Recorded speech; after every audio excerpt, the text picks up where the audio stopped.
Selon la formule d'Abraham Lincoln, 16e président des États-Unis de 1860 à 1865, prononcé lors du discours de Gettysburg, la démocratie est le gouvernement du peuple, par le peuple et pour le peuple.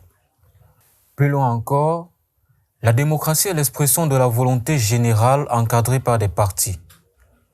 Plus les partis sont idéologiquement fondés, plus il y a opposition des idéologies, mais des idéologies constructives seulement et à destination de l'émanation de la volonté générale. Ce que vos téléspectateurs doivent savoir, c'est que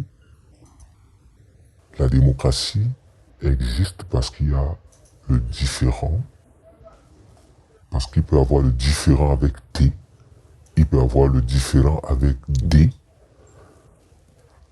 et ce qui résout, réconcilie relativement ces différents, avec T ou avec D, c'est la discussion. Donc, on pourrait dire que la démocratie, c'est l'art de discuter. Il faudrait aussi rappeler qu'on met en place le système de la démocratie pour que les visions du monde soient représentées dans l'agencement du pouvoir ou des pouvoirs.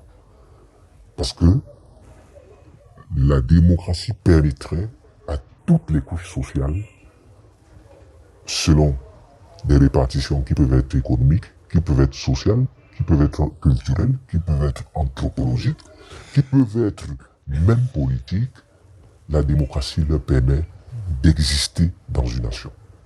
Ça, c'est la première chose.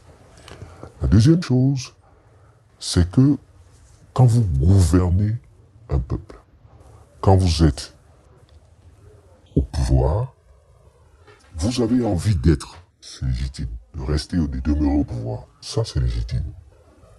Mais il ne faut pas oublier une chose, c'est que vous conduisez l'avenir d'un peuple qui est différent, qui a diverses colorations. Donc, quand à l'origine, on met en place les outils du pouvoir, qui peuvent être les pouvoirs qui sont représentés dans l'exécutif, le législatif et le judiciaire, c'est justement ce qui est recherché, c'est que, comme dit Montesquieu, que dans la disposition du pouvoir, le pouvoir arrête le pouvoir. Dans la disposition des choses, le pouvoir arrête le pouvoir. Et c'est justement cette capacité d'altérité, d'agencement de pouvoir qui fait qu'on puisse dire qu'il y a démocratie, qu'il y a une possibilité d'avenir pour les couches sociales. Au Cameroun, l'expression de cette altérité se déploie au sein des institutions parlementaires comme le Sénat. En rappel, le 23 mars dernier, le Conseil constitutionnel déclare une victoire des sénateurs appartenant à un seul parti, notamment le Rassemblement démocratique du peuple camerounais, RDPC. Bilan, 70 sénateurs sur 70 sièges, soit 100%. Il ne s'agit plus de majorité écrasante. Mais il faut davantage voir une totalité écrasante. Je le dis parce que je manque de mots. Une totalité écrasante. Et à partir de ce moment, vous vous rendez compte que si vous avez dans un parlement 70 sur 70, c'est-à-dire 100%, il n'y a plus de discussion. Pourquoi est-ce qu'il n'y a plus de discussion? C'est justement parce que tout ce qui va être fait pendant 4 ou 5 ans aura une réponse avant d'être posé, en raison de ce qu'on peut appeler la discipline du parti. Donc, le peuple qui paye les sénateurs, qui paye le fonctionnement de l'institution, risque de payer pour rien pendant 5 ans. C'est le parti qui décide, ce n'est plus l'institution qu'est le Sénat. C'est que dans le devenir, dans l'existence de l'institution est là pour représenter des colorations différentes. À partir du moment où un seul parti a la coloration totale, il est tout à fait normal qu'il n'y ait pas de différend et qu'il n'y ait pas de contradiction. Souvenez-vous, je l'ai dit au début, la démocratie, c'est l'art du contradictoire. La seule expression démocratique ne pourrait être que dans la rue, cette fois-là. Et ce serait en dehors des institutions. Parce que le lieu d'expression du différent, c'est dans les assemblées, c'est au Parlement. Donc, c'est le Parlement qui est supposé porter justement les revendications de cette rue dans l'Assemblée pour discuter de manière institutionnelle et de manière légale. Donc, si le Parlement emporte une coloration unique, rassurez-vous, il n'y a pas de contradictoire. Donc, il aurait été normal que ceux qui ont mis en place la démocratie se souviennent qu'il y a une limite, un seuil que vous ne pourrez pas franchir. Parce que si vous pouvez avoir la totalité, l'institution perd son sens. Et c'est pas une affaire camerounaise. C'est une affaire de la démocratie dans son sens plein et total du terme. Il n'y a pas lieu d'interroger les votants, mais le dispositif de vote. Il serait souhaitable de faciliter un quota des représentants intra-partis et inter-partis. Car il faut rechercher le contradictoire pour faire bouger les choses au Parlement. Il reste tout de même 30 sénateurs qui seront nommés par le président de la République. Peut-être il pourrait semer quelques graines qui feront germer le contradictoire. Mais n'oubliez pas que dans le cas dont vous faites part, le président de la République est en même temps le président du parti. Et il faut le savoir que même psychologiquement, un sénateur qui a été voté ne rentre pas dans l'Assemblée avec les mêmes dispositions psychologiques qu'un sénateur qui a été nommé. À plus forte raison, par le président de la République dont le parti détient la majorité dans cette même Assemblée. Donc du coup, en raison de la redevabilité, vous avez vu les sénateurs fêter leur élection, célébrer leur élection, parce que sur le plan personnel, dans un contexte comme le nôtre, sur le plan personnel, ça représente pour lui une érection sociale. Et à partir de ce moment, même celui qui va être nommé, il y a de fortes possibilités qu'il s'aligne dans la discipline du parti qu'il a aidé à être là, puisque celui qui l'a nommé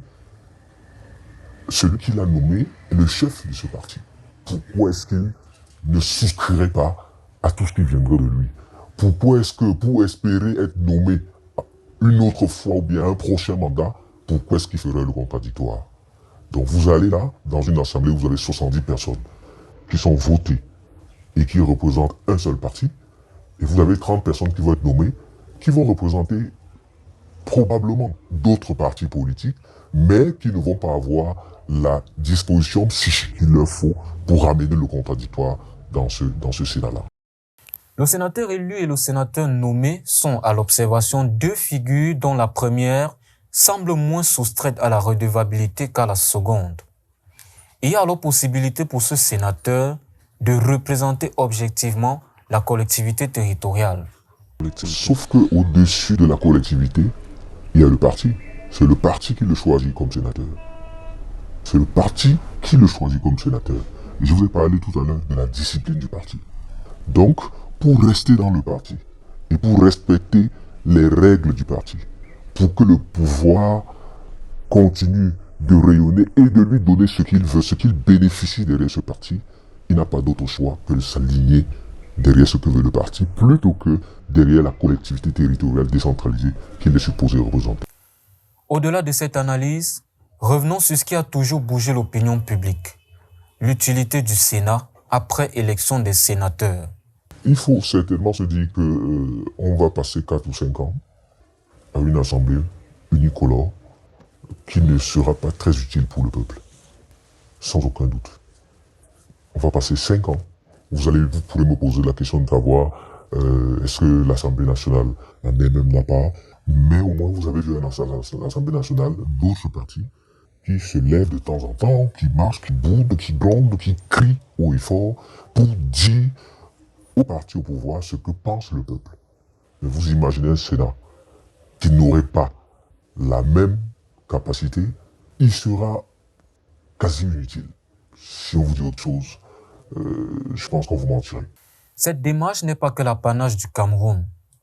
Des pays qui ont opté pour la démocratie se trouvent dans cette situation où la prééminence institutionnelle et diplomatique use d'une formule politique pour instituer qu'au-delà du peuple, il y a lui, l'autorité élue. Le 49.3 du président français Emmanuel Macron au sujet de la réforme des retraites est un exemple.